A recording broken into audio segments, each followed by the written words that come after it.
Verrell Bramasta ngaku sudah punya calon istri. Rahasiakan sosok kekasih.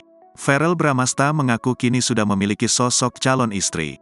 Di usia 27 tahun, Verrell Bramasta kini mengaku sudah memiliki sosok calon istri.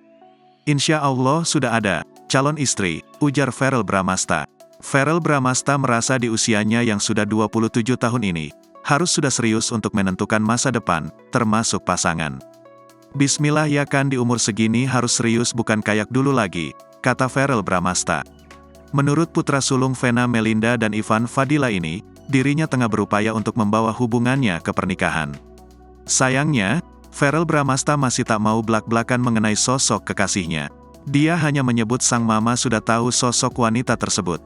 Ya pokoknya mama tahulah, kata Verrell Bramasta. Verrell Bramasta pun hanya memberikan jawaban mengambang ketika ditanya ciri-ciri calon istrinya. Sementara itu, Verrell Bramasta sendiri baru saja mewujudkan impiannya memiliki rumah mewah. Rumah yang terdiri dari 5 lantai itu disiapkan Verrell Bramasta untuk membangun rumah tangga dengan istrinya kelak.